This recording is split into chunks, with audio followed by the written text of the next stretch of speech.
Thank you to everyone joining us today from across the country and around the world. I'm Abby Schwal, Vice President of Programs here at Conscious Capitalism, Inc. On behalf of the CCI team, we appreciate you taking the time to learn and grow in community with us. Today, we're excited to be sharing space with Haley Rushing and Melissa Perrin. As many of you know, Conscious Capitalism is a global community of CEOs, presidents, founders, board members, entrepreneurs, and thought leaders from diverse industries, backgrounds, and perspectives who are committed to the shared purpose of elevating humanity through business.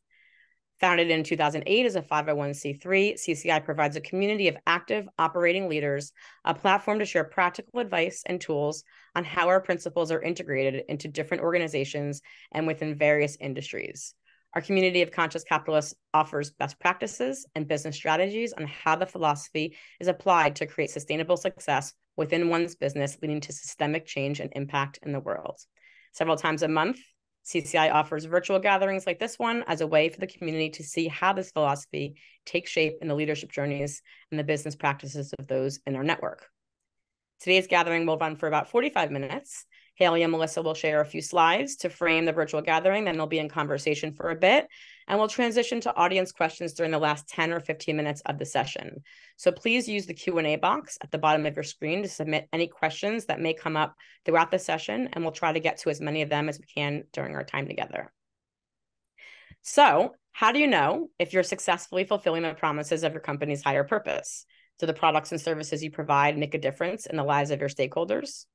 Just as key performance indicators track and measure business outcomes over time, the same approach could be applied to gauging the purpose and impact of your conscious business. By developing key purpose indicators to track fulfillment of purpose alongside conventional key performance indicators, leading companies have cracked the code for measuring what makes business meaningful, purpose, and what makes business possible, performance.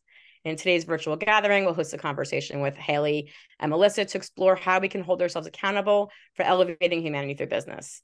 Haley and Melissa will share best practices for developing key purpose indicators, which help measure and track fulfillment of purpose, and dive into how key purpose indicators can inform business decisions to achieve maximum impact, highlighting how tracking both purpose and performance can take your business to the next level. And our hope is that this virtual gathering will inspire and empower you and your business to spend life wisely. I'm excited to introduce you to Haley Rushing and Melissa Perrin. Haley Rushing is a chief purposeologist and co-founder of the Purpose Institute, which is dedicated exclusively to helping organizations discover and bring to life the core purpose at the heart of the organization and the core values that animate their culture. She co-authored the best-selling book entitled "It's Not What You Sell, It's What You Stand For: Why Every Extraordinary Business is Driven by Purpose," and is a contributing author to the Conscious Capitalism Field Guide, Tools for Transforming Your Organization. Her years working alongside leaders from Southwest Airlines, Walmart, Vadal Farms, Chipotle, Whole Foods Market, Walmart, GE, and John Deere have fueled her passion and commitment for helping organizations on their journey to become purpose-driven.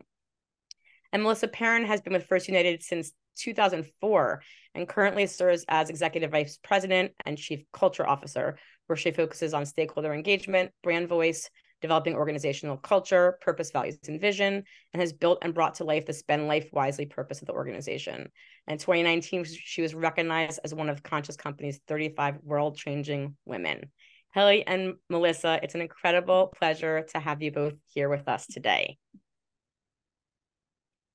Well, we are delighted to be here today to share a relatively simple idea. Everyone in business is very familiar with developing key performance indicators to track the health of the business. And essentially what we're advocating for is if you're a purpose-driven business, you should have a comparable key purpose indicator to track the fulfillment of whether or not you're actually doing well against the impact that you're trying to make in the world. So I'll just set the stage a little bit before we dive into First United Bank. I wanted to just give a little bit of perspective by thinking about what is the purpose of business and how does purpose fit in with this. And I thought I'd open with this quote that I've always loved from Ed Freeman, the father of the multi-stakeholder model, one of the core tenets of conscious capitalism. And I thought he put it really well when he said, you know, humans need red blood cells to live, but the purpose of life is not to produce red blood cells. And companies in the same way need profit to live, but that's not why they exist. So, in the same way that we wouldn't go through life saying my purpose is to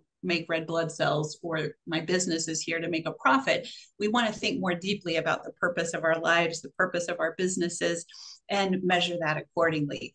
I thought Brad at Pixar said it well. He said, money is just fuel for the rocket. What I really want to do is go somewhere. So all of that profit, all the performance of an organization is essentially there in order to serve the fulfillment of the purpose. So the whole context for today's conversation is really to get at the heart of measuring what matters. And I thought I'd share another quote who I thought Robert Kennedy is probably famous for describing the need to get at a measurement of the things that really matter. So he was talking about the gross national product. And I think I'm just going to play that clip for you now and then reflect on it for a second before we dive into how organizations are thinking about measuring what matters. Too much and for too long, we seem to have surrendered personal excellence and community value in the mere accumulation of material things. Our gross national product now is over $800 billion a year. But that gross national product, if we judge the United States of America by that gross national product counts air pollution and cigarette advertising and ambulances to clear our highways of carnage. It counts special locks for our doors and the jails for the people who break them. It counts the destruction of the redwoods and the loss of our natural wonder in chaotic sprawl. It counts napalm, and it counts nuclear warheads and armored cars for the police to fight the riots in our cities. It counts Whitman's rifle and Speck's knife and the television programs which glorify violence in order to sell toys to our children.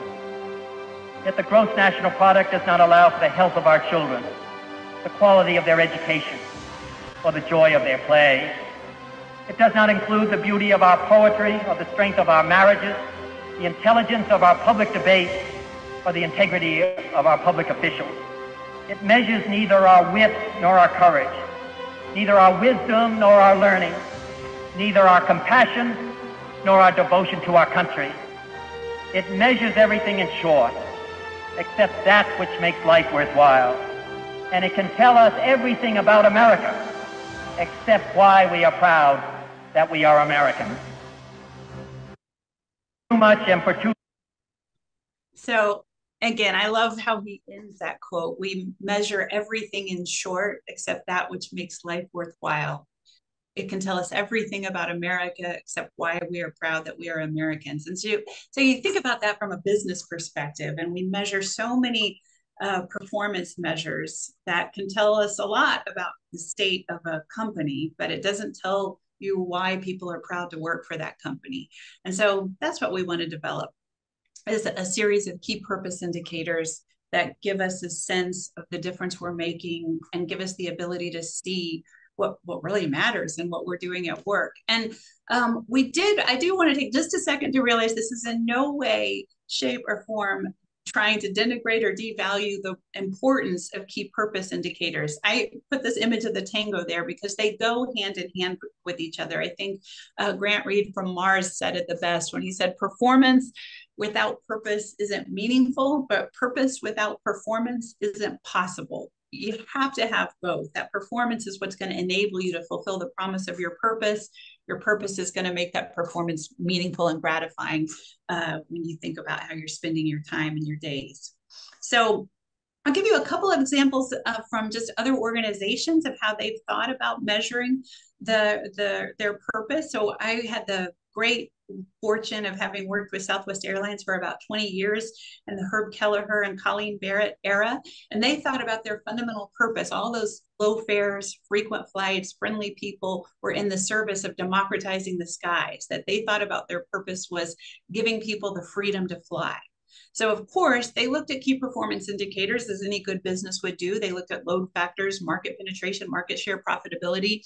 But they also looked at their ability to fulfill the promise of their purpose and give people freedom. There was a big thing, if you've ever been to Love Fields, it showed, it's hard to imagine now, but back in the early 70s when they started, only about 15% of the population had flown. Over the years, as Southwest expanded its routes, they democratized the skies. And when by the mid-90s, it was over 85% of the population had flown. So that was a very clear indicator that they were, in fact, giving people freedom to fly.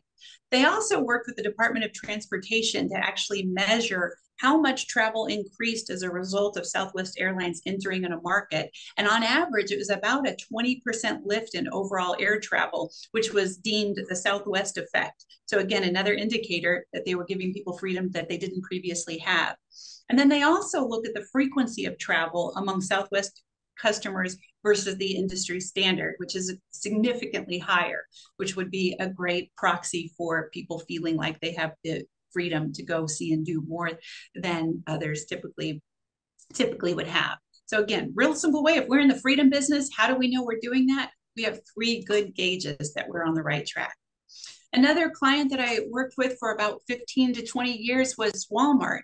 And they think about their purpose as saving people money and helping them live better. Save money, live better. It's been their purpose since around 2006 when we articulated that with Lee Scott. It was actually surfaced by looking at a quote from Sam Walton when he talked about what he hoped his legacy would be in the world, was that he hoped he saved people a little bit of money and help them live a little bit better. We thought that's a pretty good articulation of a purpose.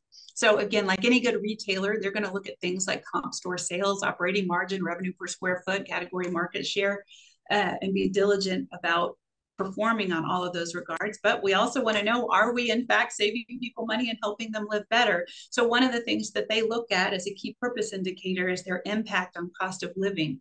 And if you live within the Walmart trade area, and specifically if you shop at Walmart, your cost of living is reduced by approximately $3,400 a year. So again, good indication that we are actually having the impact we aspire to have.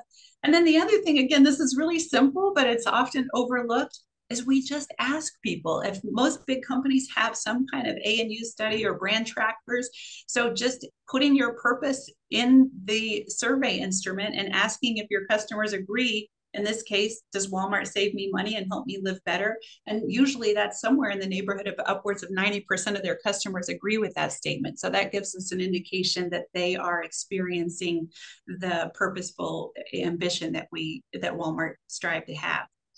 So interesting thing with Southwest and Walmart, there's a lot of instances where your purpose is such a direct it directly reports to basically every transaction that a customer has with the company should be in some ways fulfilling the purpose. So every time somebody buys a $49 flight to San Diego on Southwest Airlines, they're experiencing a level of freedom. Or when I buy my groceries at Walmart and it's 20% less than they would be elsewhere, I've just saved money. Other companies, sometimes the purpose is a little more complicated than that. And I want to just share this example from Unilever under Paul Pullman's direction. Their purpose was this kind of larger ambition to make sustainable living commonplace. Now, that's a pretty big purpose, and it's not something that's going to be fulfilled just by buying a bar of Axe deodorant or whatever it is. It's a little more complicated than that. And so what they did back in 2010, they were kind of a pioneer in this area when they launched their sustainable living plan. In order for that to be successful and to know if they were really making the difference that they wanted to make, they established 3 big goals. Within those goals, they had 9 very specific commitments they were going to make. And then they had 50 time-bound targets across social, environmental, and economic performance. And so just at a real high level, I'm not going to go into too much detail. Their 3 big goals were improving the health and well-being for more than 1 billion people. They wanted to reduce their environmental impact by half, and they wanted to enhance the livelihoods for millions. Now, to their credit, they actually set up this sustainable living plan online, and right alongside their key performance indicators that you would expect any Fortune 500 company to be reporting on diligently. They had all of that. But they also had their key purpose indicators for each one of those goals in terms of, here, we want to help more than 1 billion people take action to improve their health and well-being. They defined what the health and hygiene goals, what the nutrition goals were. They put time-bound targets and they made those transparent to the public, showed where they were falling short, showed what their ultimate target was. They did that for every single one of those goals for reducing their environmental impact. And these 4 ways tracked their progress, and in terms of enhancing livelihoods, enhancing the livelihoods of millions as we grow our business, which really looked at everything from living wages to fairness in the workplace, opportunities for women, and how they were doing on those. So that I just wanted to show that one. That Unilever example was one of the cases that actually got us thinking at First United Bank, which has a very ambitious purpose to not just help people with their financial life, but to help them spend life wisely overall. And so we wanted to develop a tool, the Spend Life Wisely Index, that would enable us to see how much of a difference is First United Bank making, not only in the life of its employees, but it's the life of its customers and the life of its communities that it operates within. So I'm going to turn it over to Melissa to tell you a little bit more about their purpose, their pillars, and then we'll get into how we developed a key purpose indicator to help them track it. Thank you, Haley. So our purpose statement at First United is to inspire and empower others to spend life wisely. So when we talk about that here, to inspire is to, encourage, to support, empower is to give resources and tools and opportunities. And our others are our stakeholders. So like Haley mentioned, our employees, our customers, our communities, our partners, our shareholders. And so, and then when we talk about Spend Life Wisely, years ago with the help of great minds like Haley and other stakeholders, we developed Spend Life Wisely and thought in order for someone to look back and say, yes, I'm spending my life wisely, or I've spent my life wisely, we felt like there were 4 pillars that, we each need to be focused on. And so those pillars for us are our faith, financial well-being, health, both mental and physical, and personal growth. And we're super intentional about having different programs and resources and opportunities for our stakeholders to grow in each of those areas. And, Haley was the one that we're in a board meeting one time, and we're talking about all of this work and our different things happening in the company. And she said, have you ever thought about measuring this purpose and having KPIs, key purpose indicators, to actually show that what we're doing is making an impact? And that really sparked us to jump on this journey of doing this. And it's been an awesome project, and I've learned a lot along the way. And it's great for our employees to see the outcome and the fruits of our labor. Well, and Melissa, I have to say, you have one of the most interesting to-do lists of any executive I've ever worked with, because Melissa has the responsibility and the privilege of developing a lot of the Spend Life Wisely services and offerings that are made available to their employees, their customers, and their community. So imagine not only being in charge of people and culture, but also the life of faith, people's health and well-being, their personal growth and development. Could you spend just a second talking about just some of the things that you've done to actually help again, kind of talk a little bit about the offerings that go along with each one of these pillars that you've developed over the years?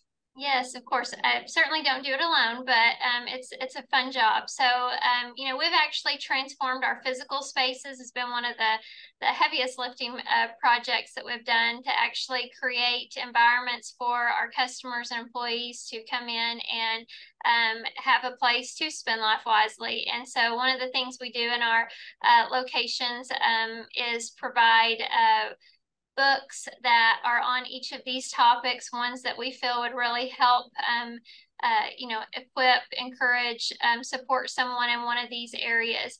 And so we have those books available in our lobbies, and, those are free for our communities to take, or they can leave a donation to a local nonprofit for those as well, if they'd like to continue to help our communities. We offer tons of workshops throughout our footprint on each of these topics, have different partnerships with the schools and different places that help encourage these different pillars.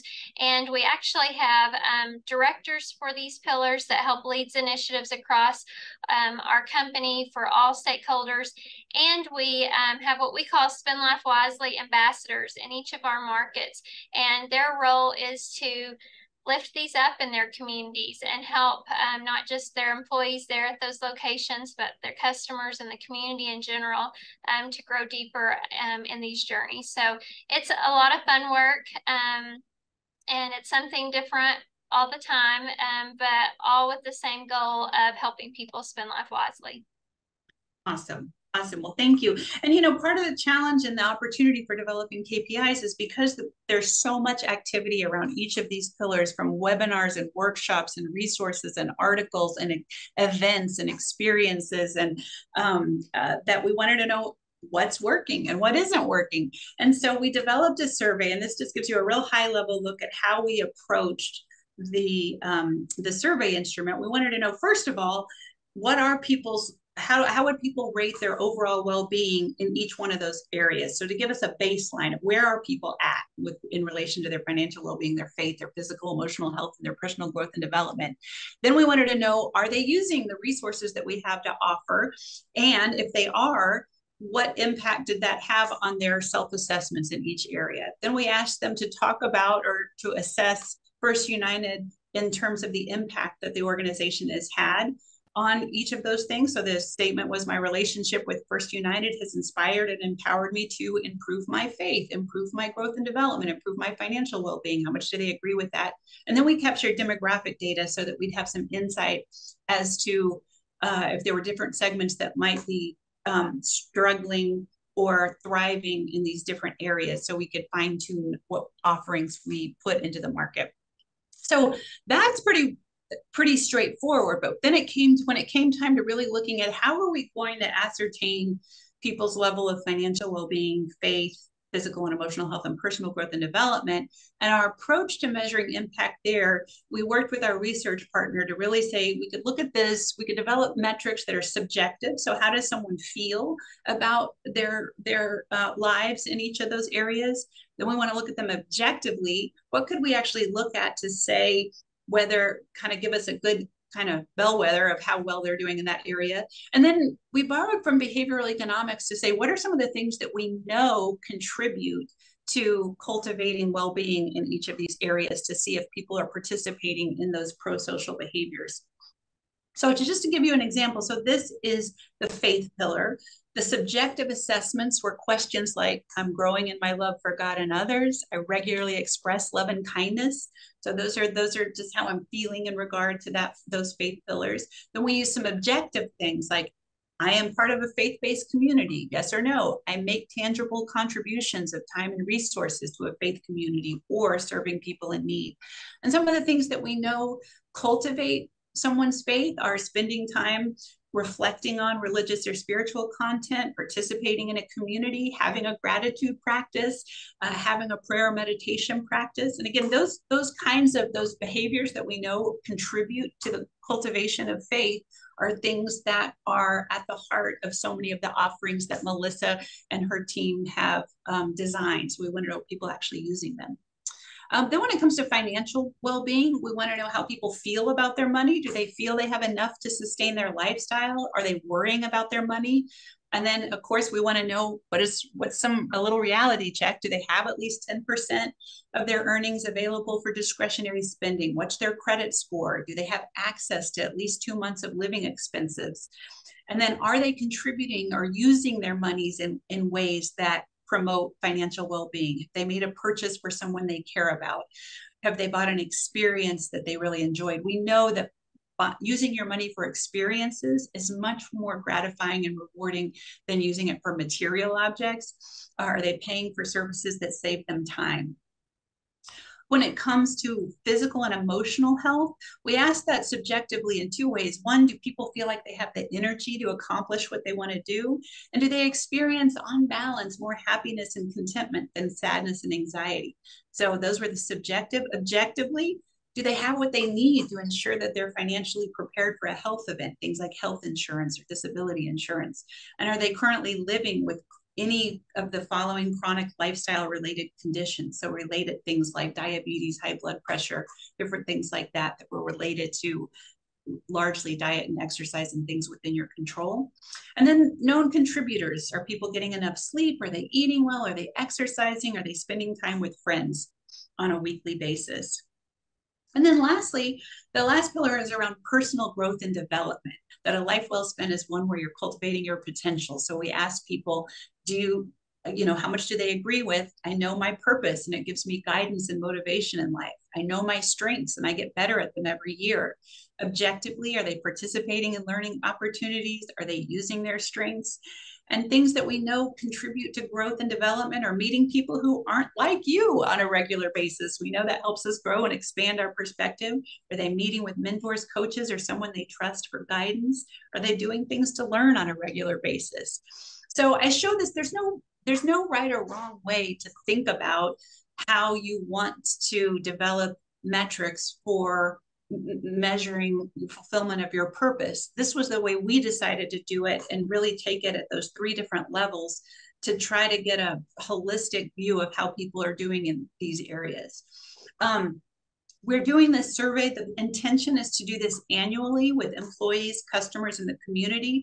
The employees and the customers will be surveyed every year.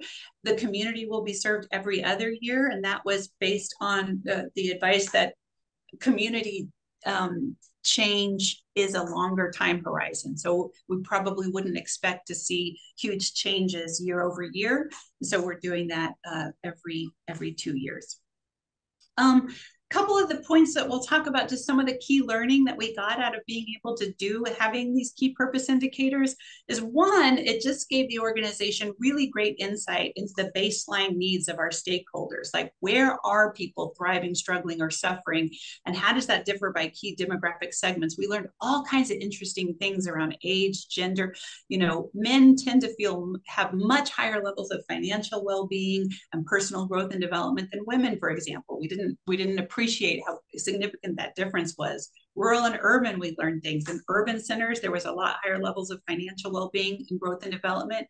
In rural communities, it was much stronger faith and much stronger faith. So we just learned, and that will enable us to be more nuanced with where do we lean into certain Spend Life Wisely resources for communities that might be weaker in certain pillars than others. We also learned, importantly, about the efficacy of the offering. So Melissa and her team have so many things that they're doing. We wanted to see if, when people use the resources that we're offering, does that have an impact on their well-being assessments? And we learned it most decidedly does. So it's not, and then secondarily, right in a part and parcel with that was, we learned that utilization of these non-traditional offerings from a bank is going to be key to our impact. So what we were doing was working, but if we looked at the uptake and the utilization of these things from a stakeholder perspective, not surprisingly, our own people, 9 out of 10 employees, we're using these things. 1 in 3 customers are using them, and 1 in 10 community members are using these offerings. So it really, that's not too surprising, because when your bank is talking to you about doing a 5K run on the weekend, or finding and discovering your strengths, or joining a prayer group, these are not things you normally think of from your bank. So that really revealed the need that we have to drive awareness of faith, health, personal growth offerings, those non-financial offerings that people don't necessarily know to use from a bank. One of the other just benefits we got was this understanding of the relationship between pillars, how thriving in one area impacted other areas. Again, we kind of knew it intuitively, but for example, if somebody had no chronic health conditions in their physical well-being pillar, they were 2 to 3 times more likely to have higher levels of financial well-being, which again gives the bank a real opportunity and permission to play in the health space, because we know it impacts people's long-term financial well-being. The last key learning that we think is so critical, and one of the most valuable reasons for doing this, is now we have the ability to celebrate the impact of our offerings. We have the data to substantiate that we are, in fact, inspiring and empowering others to spend life wisely when we deepen the relationship beyond those core banking services, when they utilize the offerings that we have, we see their assessments are impacted for the better, and that it's our work to do, not necessarily to go do new things, but to create awareness of the types of offerings that we have. So that's our quick kind of overview of how we took the purpose of inspiring and empowering others to spend life wisely and developed what we feel like is a pretty robust way of measuring our ability to do that. So I'm going to ask Melissa a few questions, and Abby will be looking at questions that come in from the audience. But Melissa, for you, I'd love just to hear you describe why this initiative was important to First United Bank. I think that, one of the big things for me personally, I care so much about our employee stakeholder, and our employees show up every day and work really hard to make an impact. And so having some data to show that what they're doing is making a difference in their community is really encouraging to our employees and encouraging to our whole company. So I wanted to help encourage our employees to know what they do matters, the impact it's having right here locally in their communities and across our footprint. And then also, it really helps us, especially for me, leading these initiatives across our company, like knowing where do we need to lean in more, which areas do we need to focus on more. Like you mentioned, there's differences in our different communities. We learn different needs that our communities have. So where do we need to be offering more of a certain thing or less of a certain thing? Do our stakeholders prefer, coming in person and being a part of a workshop or an experience? Do they like online resources? So it really helps us to learn what tools are making the most impact. How can we get those more activation of those? And ultimately, our vision statement of elevating 10 million lives by 2030, our purpose and our vision for that both play hand in hand. So it really helps us to see that impact that we're having. And, it just lifts up all that we are about here at First United. And so it's just exciting to have the data around that. Awesome. I think you answered my next three questions all in that answer in terms of how you're using it and how it's valuable. So that's great. Just one other question I had for you is, what advice would you have for an organization that's considering an initiative like this? So it took us a couple of years to get to the point where we actually launched our survey. I kept wanting it to be perfect and to have the perfect questions and the perfect way of surveying it and how to use that data. And so my encouragement would be to just get started. You can always we will continue to evolve our process, evolve the metrics and questions that we ask. And so I would just encourage folks to, get started, start somewhere. Any feedback is great feedback around your purpose and what you're doing. And you can always continue to fine tune it and make it better. Awesome. Great. Well, and kudos to you, because you were very a big ambassador and champion for doing the KPIs at First United, and did a lot of work to get your board of directors on board with it, the officers, people up and down the organization, and make sure they all understood the value of it and had visibility to the survey instrument and could really participate in the creation of it. So it was definitely a team effort getting it across the finish line and in the field. Yes, for sure. For sure. All right. Well, Abby, do you have some questions from the audience that we could try to answer? So many questions. I'm going to start out with this because it's quick and hopefully easily. It's a question from John to you, Melissa. He just said, can Melissa share again her bank's mission statement and vision again? He said slower, he lives in the South. So if you can slowly review the mission statement and vision, he would appreciate that. Okay, our purpose statement at First United is to inspire and empower others to spend life wisely.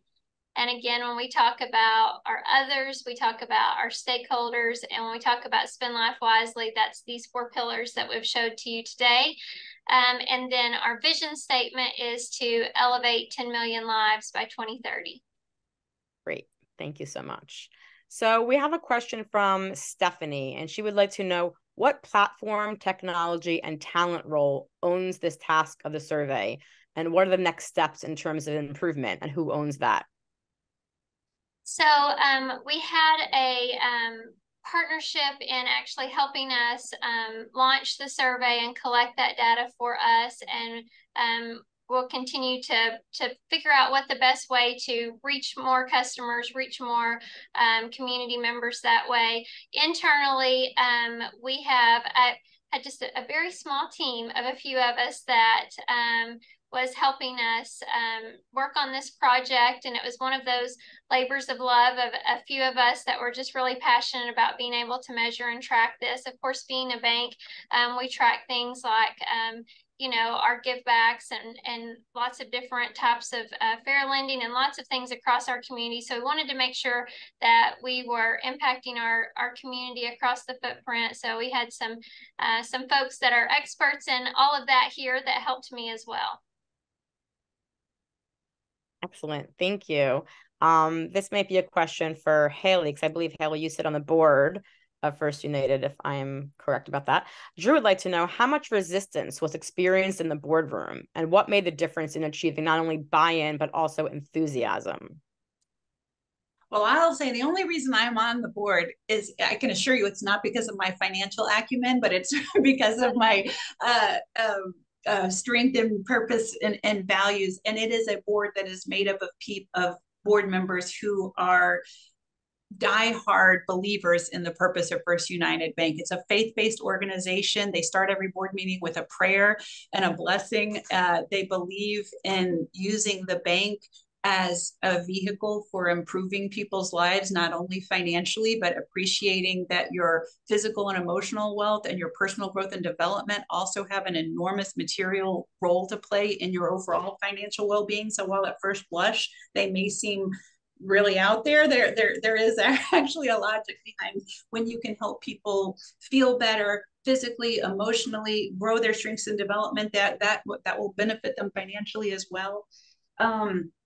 And so the board was actually a huge champion of this. We didn't have to do much of a heavy lift to get them on board with it. I would say in general with other companies where the board isn't necessarily as vested in the purpose and values as First United's is, that this is not replacing key performance indicators. Again, we are not in any way saying you do not need to be a high-performing organization. We want these to complement and live alongside. So for me, there shouldn't be, I haven't experienced too much pushback, even from the most performance-oriented organizations, because we're just augmenting those with additional data that's going to give your people something because I can promise you, your people are not getting out of bed in the morning and putting their discretionary energy into increasing like profit by 0.5%. But when you can say we've just improved people's well-being or whatever, or we've given people more freedom, or we've lowered how much the cost of living is, that's what people get excited about. Excellent. Yes, we have plenty of key performance indicators around here. So, we definitely, it's both, not one or the other. That's great. A question from Mark, and again, this might be for you, Haley. It sounds like we are aligned on the importance of both purpose and profit, as well as the identification of 4 key stakeholders as team members, customers, business partners, and communities. He's curious why, as the first 2 examples you gave, Southwest and Walmart, only reference their purpose around customers and business partners with no mentions of team members or communities. And Unilever did add communities, but didn't mention team members. Did the alignment and integration of purpose across all 4 stakeholders come up in your discussion with these brands, or how has that maybe evolved over the years to think about the 4? Is that standard, or how does one choose? Oh, it's a super good question. And it's fascinating. Over the 20 years that I've been doing this work, when I first started doing purpose work, the purpose was almost always directed solely at the customer. What is the value of the company in the life of the customer? What problem are we solving? What need are we addressing? And so if your purpose is very directly focused on the customer, you want to be able to measure, are you making the kind of difference that you aspire to make in their life? Over the years, we've seen one of the biggest evolutions in the work of purpose is to see companies expand their sense of their purpose beyond the customer. And you have companies like Barry Way Miller or like Greystone Bakery, where their purpose is to change the game for their own employees or for the team. Or you have companies like Tesla or Patagonia that are all about the environment and the planet. So I would say your key purpose indicators should reflect the focus of your purpose, which to the astute questioner's point has expanded over the years. So I would say whatever your company's purpose is, if it's more expansive, if it's focused on a different stakeholder, let that be your guide. Excellent. Personalized to the company. This is a great one for Melissa. Diane would like to know, has there been a connection to improved key performance indicators by implementing this focus on purpose, or is one expected as it's in place over time? So have you seen business growth or change or profit or financial returns based on integrating the key purpose indicators? Yeah, earlier I mentioned like getting started somewhere. This is our we just kind of got our results back, and this is our first attempt at this. So I'm still have a lot of work to do to connect those in with the performance side of things. But it's certainly, as we look at projects and budgets and stuff going into this work, I think has given us validation of, when we do this work, it makes a big impact. And we have been able to see things like where we have, our Spend Life Wisely, a market as we begin to do these locations and revamp the physical experience, we could see, the uptick in the interactions with the community and new customers and additional products and that type of thing. But I do still have a little work to connect in our results, and hoping this next pass we'll be able to continue to work on that more. And Abby was thinking, the earlier question, we did use online survey tools to do that. And then customers and community members also had the opportunity to do that paper as well. So both paper and online tools. Great. But I would say in terms of that purpose and performance relationship, I think Melissa's being quite humble if I were to channel my inner Greg Massey minus the Oklahoma accent. I mean, when First United Bank really put a stake in the ground around their purpose and values about a decade ago, I would say there has been an extraordinary level of growth and high performance that it's just a straight line up. It's been really, really great. And if you think about it, I mean, in the financial services industry, checking accounts, loans, there's not that much differentiation. The thing that I believe the officers and executive team at First United Bank would attribute their growth and success and high performance to is, in fact, they're being all in at having this completely different kind of relationship with their customers than is typical of a bank. Oh, yes, I would agree for that 100%. I was thinking we were talking about the actual surveying piece of it but yes, being a purpose-based company, I hear it every single day. I work so much with our employee side, but when I was in with a group just this morning, they're like, the reason I'm here is because of this work that we're doing, this bigger purpose, this culture that is around purpose and this big mission. And so yes, that's transformed our company for sure. Amazing. And I know do you have time for one more question? Sure. Great. David O'Neill has a question. He says, great presentation. Haley, any thoughts of creating a standard purpose measurement for conscious capitalism company members and then extrapolate into a CC organizational measure? And he wants to know, are things getting better or worse? Are we having more or less impact? I don't know if that's an actual tactical question or request from David to you, but maybe a conversation for us to have. Is that something that you're thinking about, I guess, is a great... Well, I mean, it is a viable question for any organization that's purpose-driven is how do we know? How do we know if we're fulfilling it? And certainly elevating humanity through business and encouraging and championing companies to embrace the 4 tenets, it's not hard to imagine the development of some kind of instrument or tool to gauge just how the extent to which companies are adopting these tenets, and then looking at the incidence of companies doing so in the world at large, because the Lord knows we need more people embracing this as fast as we can. So it's a good question, and in the 60 seconds, I would say it's totally doable, and it would be fun to create. Amazing. We do have so many more questions, but unfortunately we only had the 45 minutes. Perhaps we can send you some of these after the fact, and maybe you all can write up some responses and we can get those out to people so we can address everyone. Thank you so much to both of you. This was super enlightening. Love how tactical it was. I think that people probably wrote lots and lots of notes. For those who are curious, we did record this session, so we'll be sending out the recording to everyone who registered. I did drop a link into the chat with a short survey, just a couple of questions. If you can just click that and let us know how we did, it can help us to continue to improve these sessions going forward. And just very, very grateful to you, Haley and Melissa, for taking time out of your schedules to be with us today, and just really, really appreciate you both. So thank you so much. You're so welcome. I'll just say the last thing is just have fun with it. Get back together with your team, sit down, have your purpose front and center, and say, what is the most meaningful thing that we could measure to know whether or not we're actually doing it? So it's a real simple, fun conversation, and have fun with it and see where it goes. Amazing. Thank you so much. Have a great afternoon, everyone. We'll see you soon.